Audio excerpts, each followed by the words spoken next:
Spring, in the backcountry surrounding Yellowstone National Park, a lone visitor made a gruesome discovery.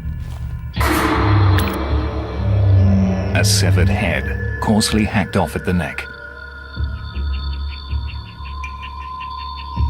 Spread out over the forest floor were the victim's other extremities, but the bulk of the body was gone.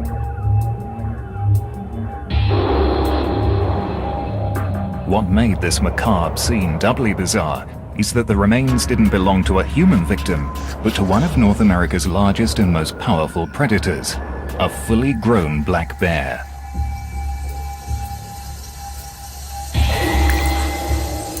Over the next 15 years, 3 more deaths would follow, all connected, all pointing to a larger mystery, one that would change the way we look at these animals forever.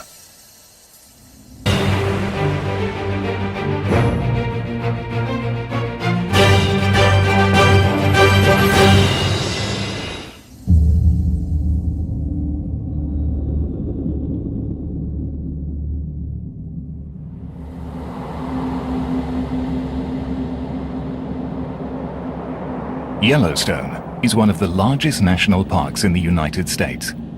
It is a mountain fortress, a craggy wilderness based around a huge dormant volcano, 48 kilometers wide and 72 kilometers long.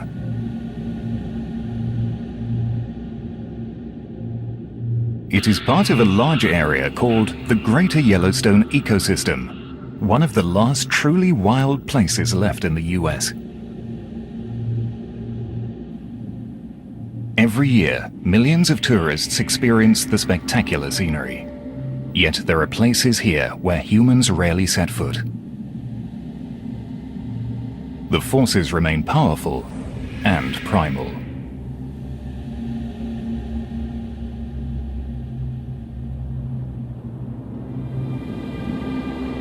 It was here that biologist Dr. David Mattson unearthed remains that should shed new light on the behavior of bears in Yellowstone.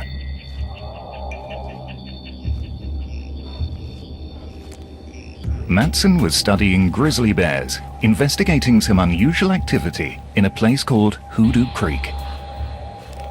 Hoodoo Creek is a narrow, steep drainage that's very difficult to get around in. A steep-sided forest, rapidly narrowing as it descended. It's a place that immediately made Mattson nervous. It's the kind of place that just intrinsically leaves you feeling ill at ease because there's not much of an easy way to get out once you get in. Mattson knew that Hoodoo Creek was rife with bear activity, and bears are David Mattson's business.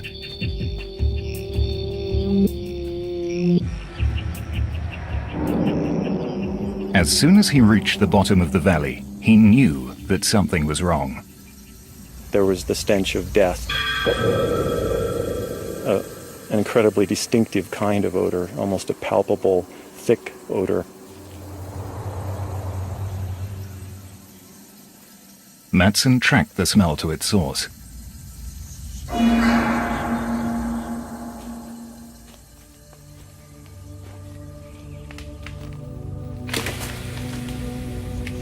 And that's when he saw it. Lying on the forest floor was a severed paw.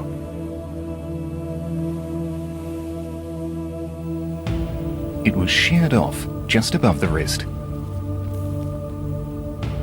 From the size, Mattson could tell it came from a large bear.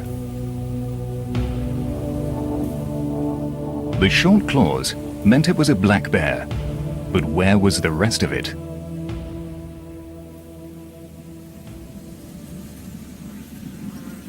No other remains were visible. Mattson had spent most of his working life studying bears. In spite of the dangers, he pressed on.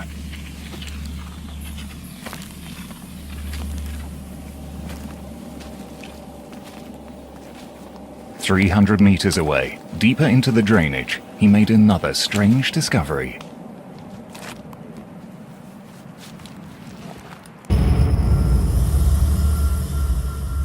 There was a severed black bear's head. The body was nowhere to be seen. The bear's head was perched on a pile of debris, surrounded by sticks and dirt, almost like a display. One of the most macabre things I've ever seen. The removal of the head and paws were the sort of things a big game hunter might do. But what sort of hunter would leave the most obvious trophies and make off with the body? There was only one logical answer.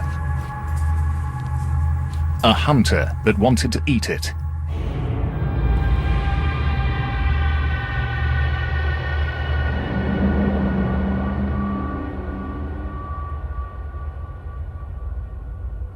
The death at Hoodoo Creek in 1990 was the first of its kind ever recorded in Yellowstone, but it wasn't the last. The second case occurred 8 years later, 65 kilometers across the park. Tourists reported seeing what looked like a dead bear at Grizzly Overlook. Biologist Carrie Gunter was sent in to investigate. On the morning of August 2nd, I got a call from the Canyon Visitor Center, and they had some park visitors there that were looking for grizzly bears out in Hayden Valley. And at one pullout we call Grizzly Overlook, they noticed a black bear laying in the sagebrush. It was obviously dead. Unlike the first corpse, this time much of the body was intact, but there was a grotesque twist. The bear's penis had been removed. It was left lying next to the corpse. There were teeth marks at the base. It had been bitten off. Gunter knew that this victim needed to be sent to a specialist.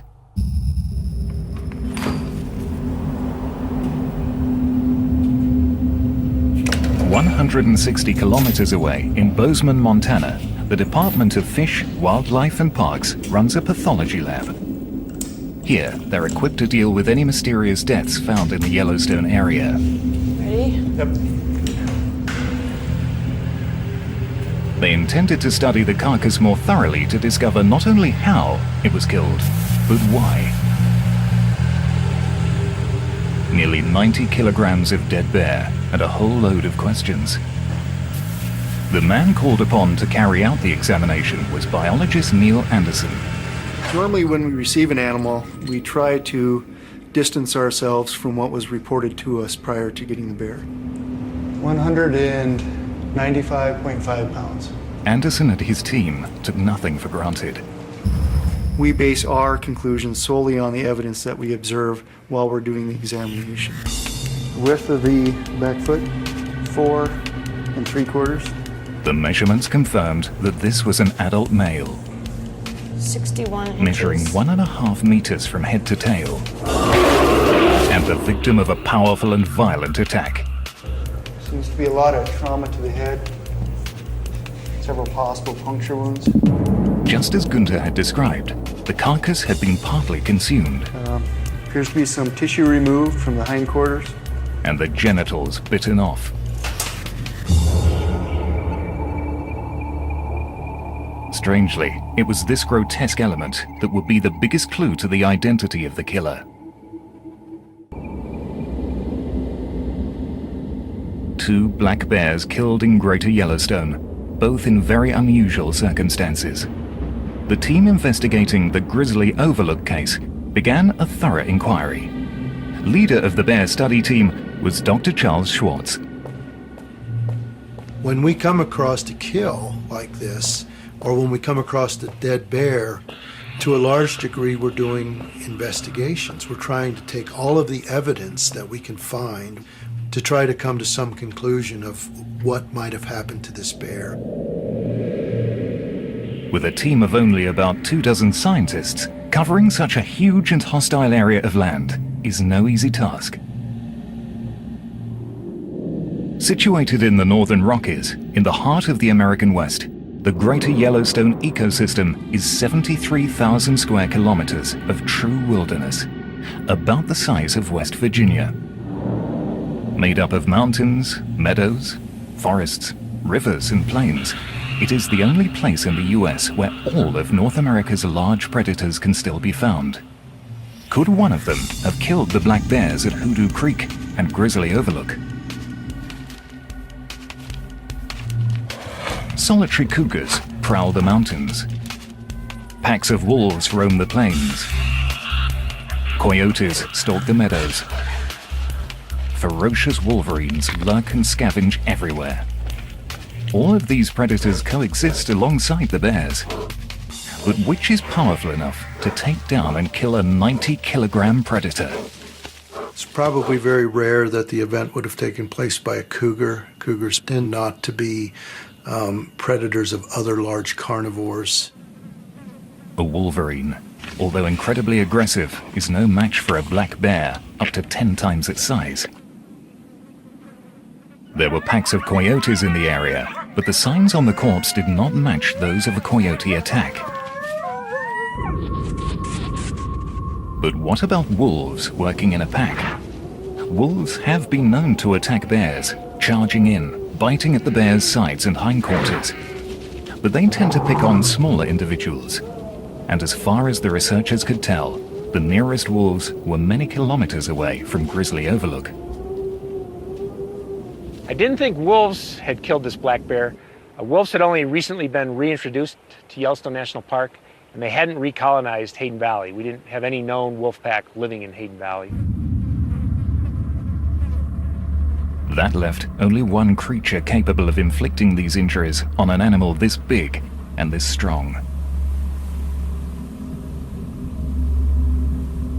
Another bear.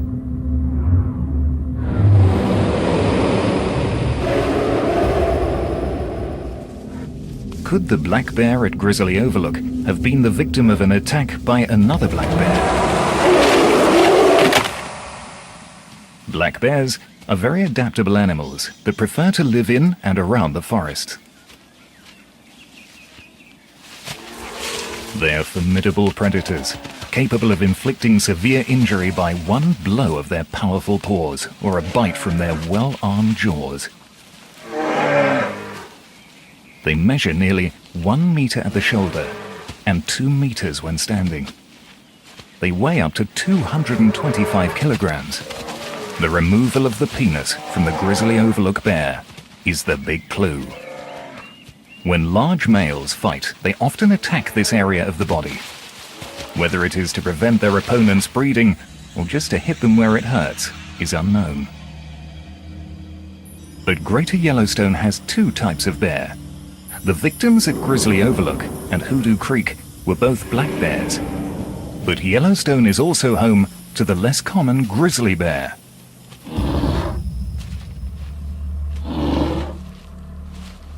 Grizzlies are powerful and formidable carnivores.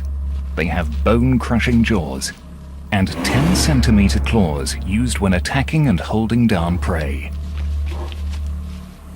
They have a distinct shoulder hump due to the large muscles necessary for digging up roots and turning over boulders. A fully grown grizzly can reach up to 2.5 meters when standing. It's one of the largest land predators in the world, twice the weight of a black bear. It's the top predator in Yellowstone. Investigators in the Grizzly Overlook case were down to a short list of 2 suspects. But which one did it? We started looking for evidence that might point us in a direction or give us some clues anyway as to whether it was another black bear or a grizzly. Start skinning it. The skin of a bear is up to 5 millimeters thick, and the addition of fur made accurate analysis of the wounds very difficult. To examine it properly, Laboratory Supervisor Neil Anderson carried out a necropsy, an animal autopsy. Basically, if you look at tissue in a live animal, if it's traumatized in any way, there's a rush of blood to that tissue, which causes bruising or a hematoma. And this animal had certainly been traumatized. And the skull of the bear had multiple bite wounds and was crushed. There was actually chips of bones that you could feel and wiggle. The evidence in the lab backed up Gunther's observations. A lot of tissue damage here. Bite wounds have penetrated the skull and shattered the cheekbone.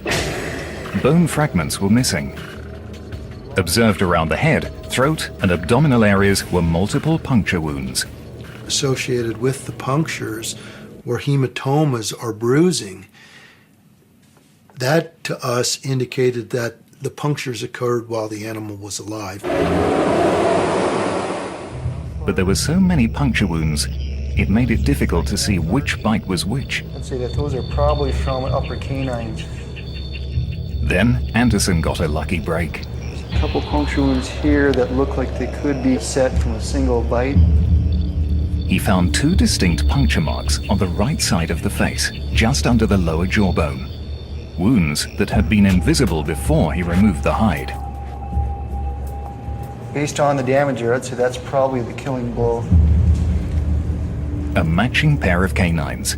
Measuring the distance between these 2 holes might just identify whose teeth had done the biting. 59 millimeters. Anderson had the measurement he was after. The holes were about 6.5 centimeters apart. Now it was only a matter of finding the teeth that matched the spacing. We have reference skulls in our lab, and we measured a large number of different skulls: black bears, wolves, grizzly bears, mountain lions, and really the only animal that had that distance between the lower canines was a grizzly bear. It seemed that the team had overwhelming evidence that their killer was the grizzly.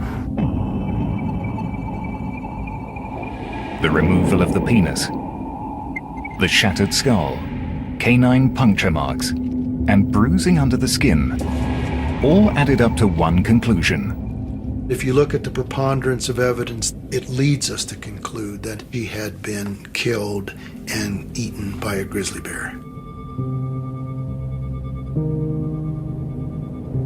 But this didn't solve the mystery. In 60 years of research, there had never been a documented case of grizzly on black bear aggression in Yellowstone.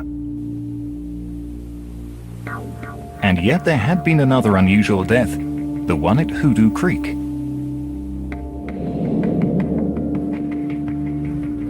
Was that also the result of a grizzly attack? Ahead lay seasons of uncertainty.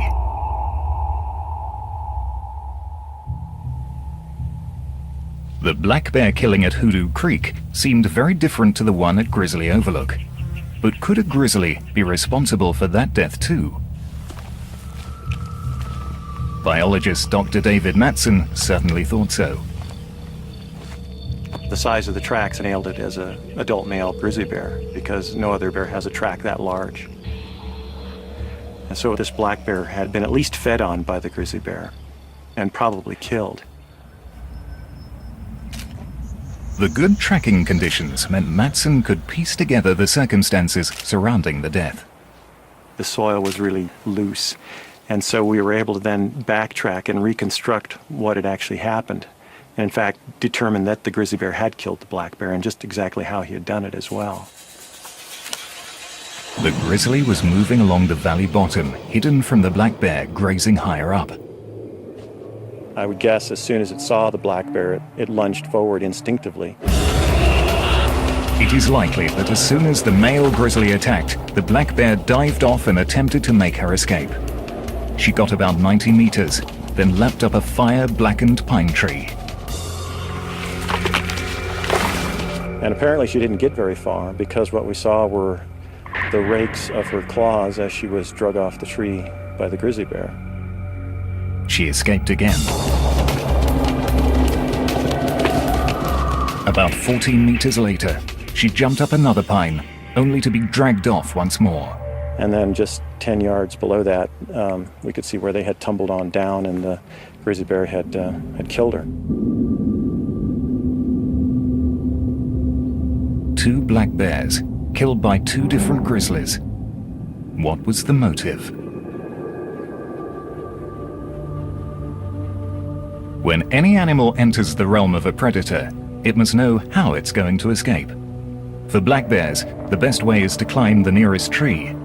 But the black bear at Grizzly Overlook had ventured too far from the forest and left itself no chance of reaching safety.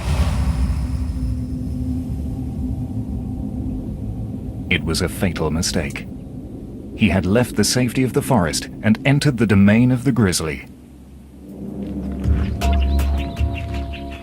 Investigators had the first concrete evidence of grizzly on black bear aggression in Greater Yellowstone. But if the two species were aggressive towards each other, then how had they managed to coexist in Yellowstone?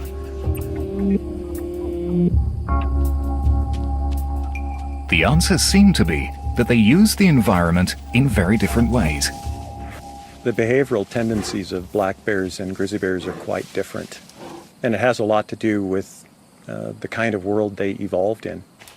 Black bears evolved in North America, south of the ice sheets during the Ice Age, whereas grizzly bears are essentially a species of Europe and Asia. They evolved primarily on the Siberian plains. Grizzly bears evolved on the tundra. Black bears evolved in the forest. And it wasn't until about 11,000 years ago, when the ice sheets receded, that black bears moved north and grizzly bears moved south, and then the two species coexisted together. In Yellowstone, the two species of bears generally stuck to the habitats they were used to. Grizzly bears tend to use open environments, meadows, willow bottoms near rivers. Black bears, on the other hand, tend to confine themselves to the more forested habitats. So what was it that was bringing them together?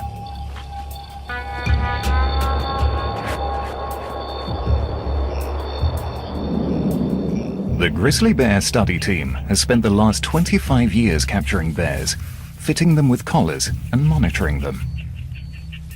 These collars are equipped with GPS devices, which use satellites to track the bear's every move. But in such mountainous terrain, it is very difficult to receive the radio signals emitted by the collars. The team has to take to the air. Once a week, we can go out in an airplane, and the collar then will turn on and transmit the information to our computer. Shannon Podrusny is one of the team of ecologists tracking Yellowstone's collared bears. She's patrolled these 1,200 square kilometers of wilderness for 10 years. The study that we're doing is to look at the differences in habitat use between black and grizzly bears. Until collaring work began, the team knew little of how bears coexisted in Yellowstone. We have members of both species radio collared, and I fly every week and upload the data. The GPS data she uploads tells Podrusny where the bears have been, at what time, and whether they have come into contact with other bears.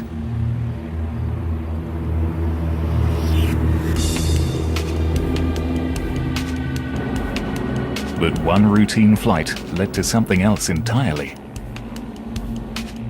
The attacks at Hoodoo Creek and Grizzly Overlook occurred when black bears strayed out of their territory and into the path of a grizzly. They were just simple opportunism, but this one would be very different.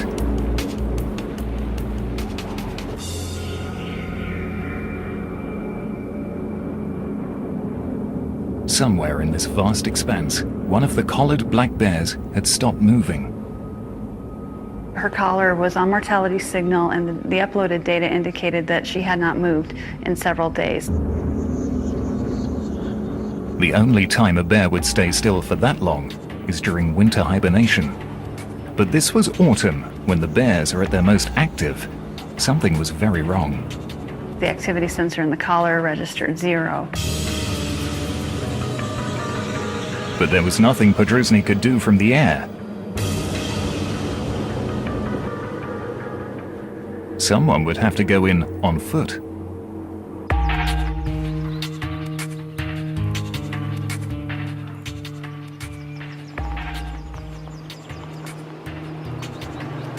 The man chosen to investigate was wildlife technician Craig Whitman.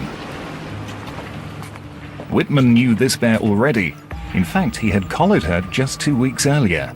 Black bear 22048, a female between 20 to 22 years. She weighed 178 pounds, which is a really good body weight, and was in good health at capture.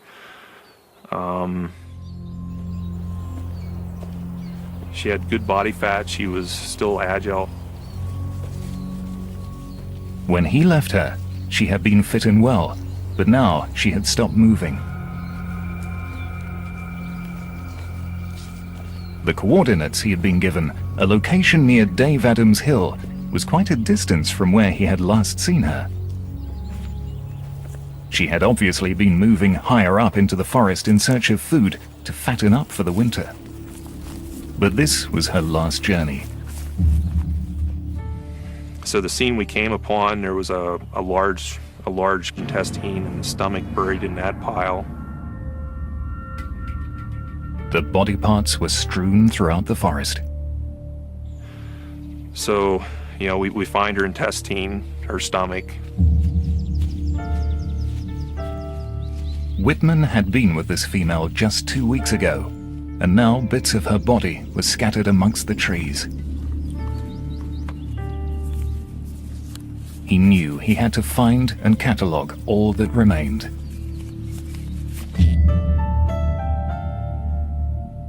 We got basically almost the whole hide and the whole skeleton. Photos from the scene of the kill show the skull, the limbs, and the spine spread out over 3 different locations. The hide was inverted out over the head, right out over the skull. Actually, ears were pulled through and inverted. Although the skin was still attached, it had been pulled inside out.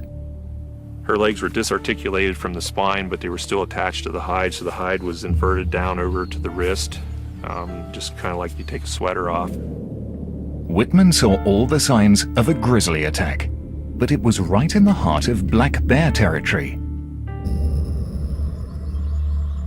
This could only mean that the grizzlies were using the same part of the forest. We had really good bite marks on the neck, on the face.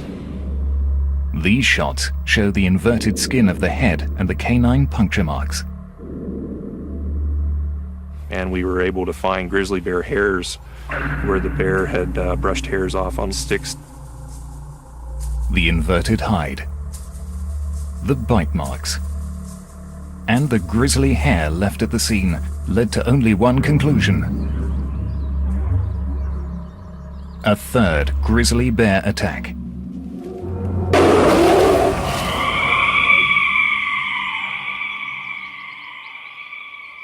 And this one offered much clearer evidence of what happened after the kill. The black bear had been skinned, dismembered, and scattered. Why? Although their diet consists of up to 80% meat, the grizzlies in Yellowstone are actually omnivores. The rest of their diet is vegetation. If you look at a bear's teeth, they're very similar to a human's, at least as far as the molars are concerned. They're fairly flat, they have cusps to them, and they're not designed to cut flesh. They're designed to grind and to crush. That leaves the grizzlies with a problem if they want to get to the meat of their prey. Generally what you'll find is that they have a tendency to peel the hide off. I guess the best analogy would be somewhat similar to peeling a banana. The hide of the black bear at Dave Adams Hill had been peeled back so the grizzly could get to the meat. When a grizzly bear makes a kill, it eats as much as it can, consuming up to a quarter of its own body weight in one go. But a black bear is half the weight of a grizzly bear, twice as much as it can manage. So the grizzly has learnt to hide the remainder somewhere safe. It scratches a shallow trench in the earth and covers the remains of its prey with sticks and dirt. The behavior is known as caching. Partly buried, the meat is kept free from flies or away from scavengers who might steal the bear's spoils. Until it regains its appetite, the bear guards the cache protectively, even dragging the carcass from one cache site to another and reburying it to make sure it stays safe. When the bears cache a carcass like that, they'll go out 2 or 3 meters out and they'll dig the dirt and vegetation, pine needles in, and bring it all into a big pile. That's exactly what happened to black bear 22048. She had been cached twice by another bear and then drug off another 10 or 15 feet, and the carcass had been dispersed. At Hoodoo Creek, Matson too discovered buried remains. But why hadn't caching occurred in the Grizzly Overlook case?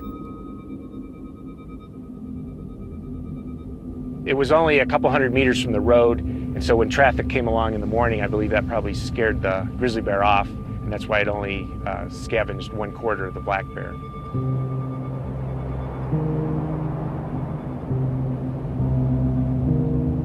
Three black bears killed, all by grizzly bears. Researchers now had concrete evidence that grizzlies in Yellowstone were attacking black bears. And they knew what occurred once the kills had been made. But an important mystery remained. It was one thing for grizzlies to attack and kill when they happened upon a black bear, but the third kill at Dave Adams Hill occurred deep within black bear territory. What was the grizzly doing there? The scientists had to compare the cases once again. The corpse at Hoodoo Creek was found in the spring. The body at Grizzly Overlook during the height of summer. But the carcass at Dave Adams Hill was discovered with autumn looming, when bears are hastily trying to find as much fattening food as possible before 6 months fasting during hibernation.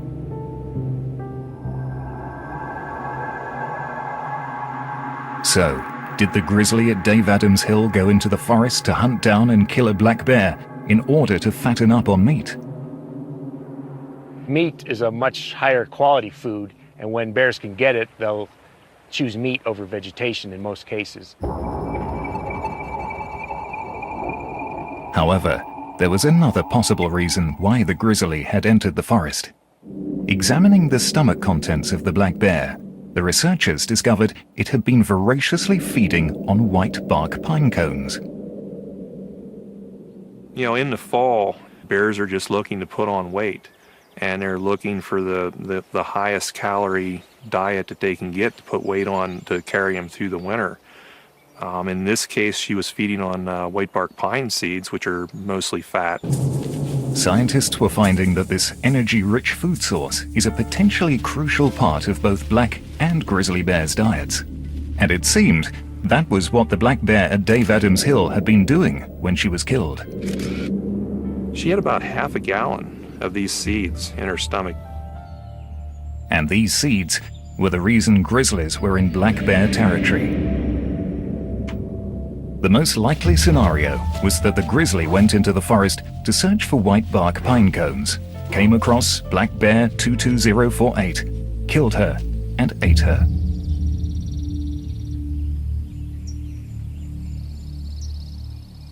The discovery revealed how important the forests are not only to the black bears, but also to the grizzlies, normally associated with the open plains. Perhaps there was more habitat overlap than was originally thought.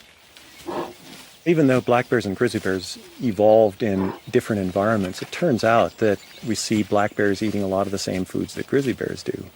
It begs the question of how the black bears then manage to live in the same environment that the grizzly bears live in. And I think for the most part, black bears do that by figuring out how to avoid grizzly bears, having some sense of where and when they will likely find grizzly bears and not being there. Both species will go where there are common food sources, but they avoid each other by being there at different times. If they get it wrong, the outcome can be fatal.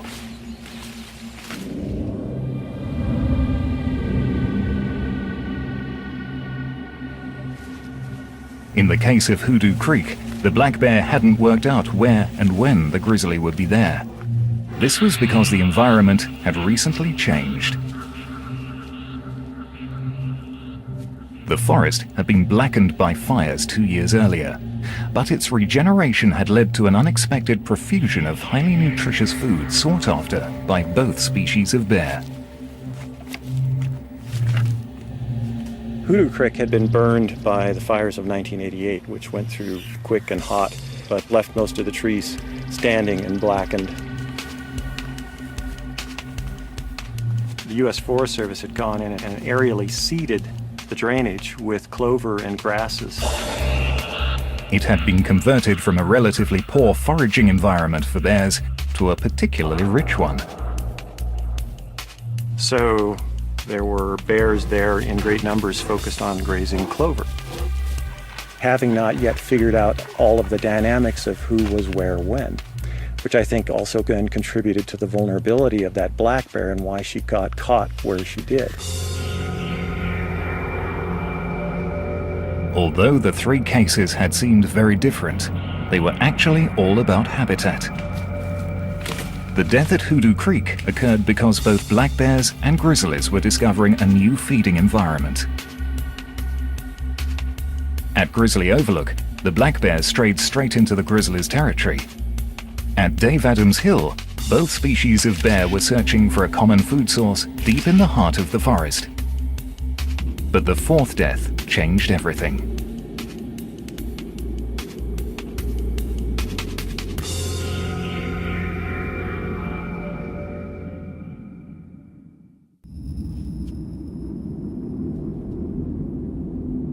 Winter in Yellowstone. Temperatures of -20 degrees are common. Both grizzly bears and black bears were in hibernation.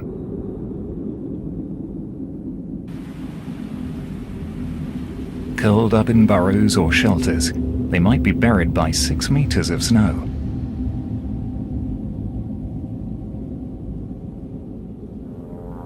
But on the very first telemetry flight of the following year, the very first day of tracking for the new season, there was cause for concern.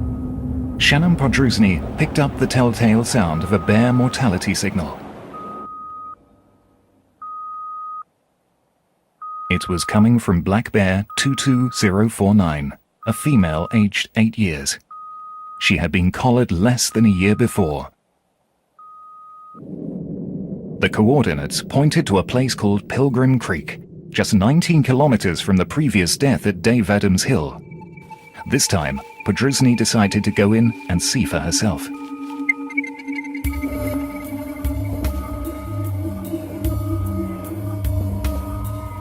The mortality signal triggers when a bear is stationary for 4 hours or more. The fact that all of the recorded locations for that collar were at the den suggested that that bear never left that site.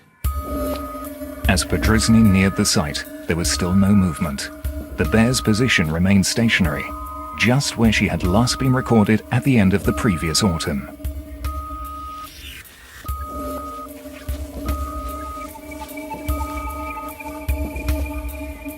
Upon reaching the site, Podrusny found the collar lying on top of a pile of debris.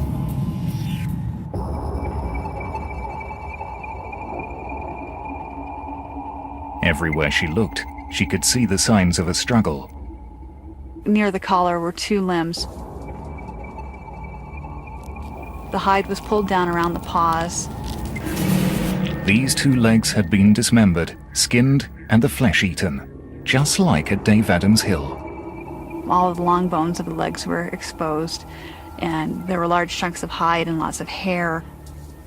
And then a little bit farther away, maybe 10 meters away, we found the other 2 limbs lying there. Photos from the scene show the legs surrounded by fur that had been ripped from the carcass.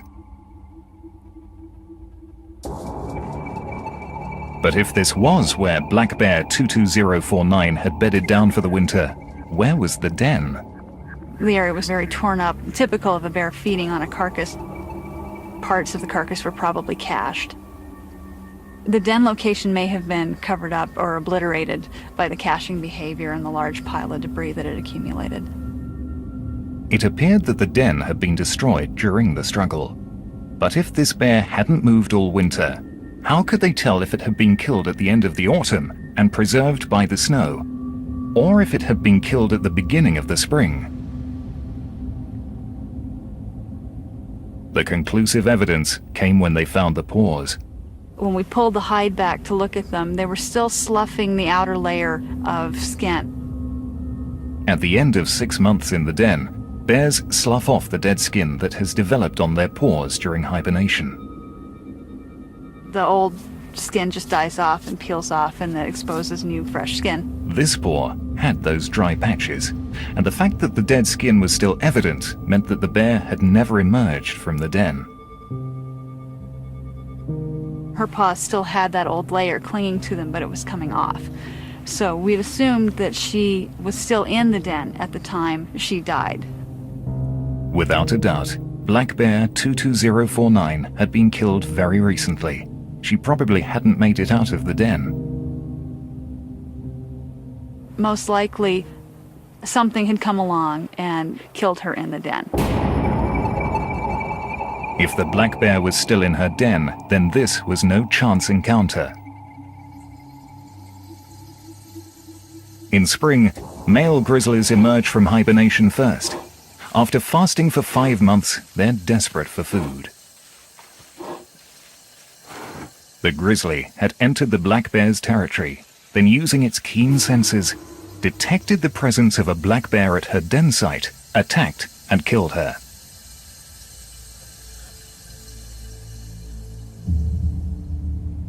The fight between these two massive predators would have been fast and ferocious. Only one would walk away. A piece of evidence left after the battle confirmed the severity. It would also lead to the perpetrator. While we were looking around the site, we found a claw, a broken off claw from a grizzly bear lying on a log in the middle of the scene.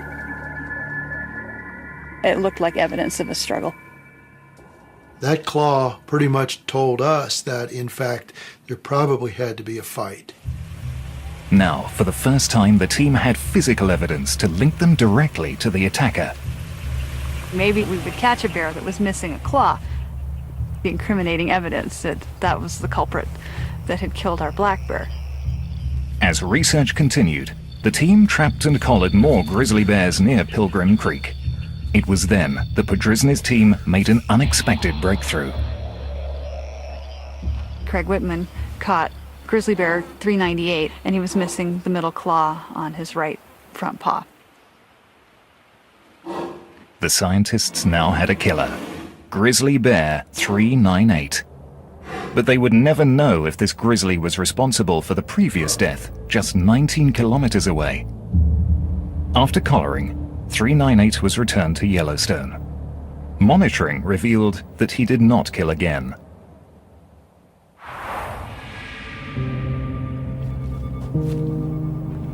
The first discovery of an attack by a grizzly on a black bear in Yellowstone confirmed that predation did occur.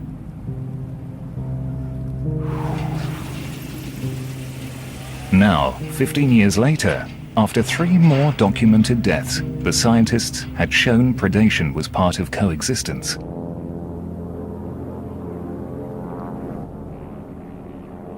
With only about 24 scientists covering 73,000 square kilometers, there could be many more attacks that no one knows about.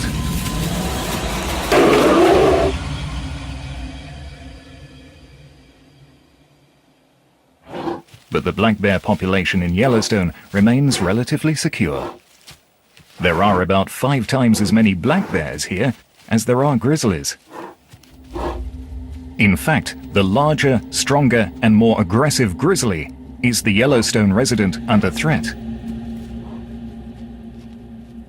The main reason why bears die in this part of the world, and most parts of the world, is because a human kills it. When bears have to leave the high elevation habitats and they try to come down to lower elevations to seek alternative foods, that brings them directly into contact with people, and that's when we see conflicts.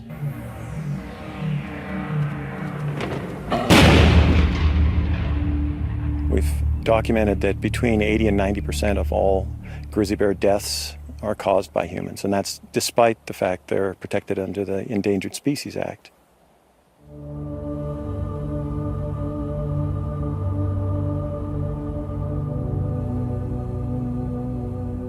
Yellowstone is not just a park, it's an untamed wilderness in the heart of America. Over the past 60 years, the bears of Yellowstone have become the most studied bears in the world. Events like those at Grizzly Overlook and Hoodoo Creek have given us a much clearer idea of what goes on here. But it is the advances brought by telemetry tracking that mean we now know what the bears are doing, when, and where. The mistake this black bear made was venturing out into a large, non-forested area inhabited by a high density of grizzly bears. Attacks like these have probably always happened, but by tracking the bears, we now have a greater insight into how they use this habitat. They overlap to an enormous degree. Most of the difference in their distribution is in time. In an individual place, the bears seem to know how to avoid each other in most cases. There is scientific proof that these species do attack each other, and a better understanding of why. I would guess that in almost all cases when a grizzly bear kills a black bear, it is for food. No two bears are alike. They have different personalities, I think, much like people have different personalities.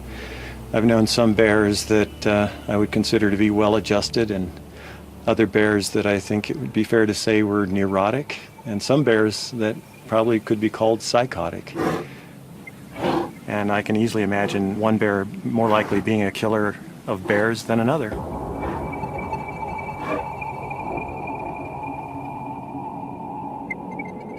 The 4 black bear deaths have led the scientific community of Yellowstone to reconsider how their two predators share the backcountry. But there is still far more going on in the wilds of Yellowstone than we know.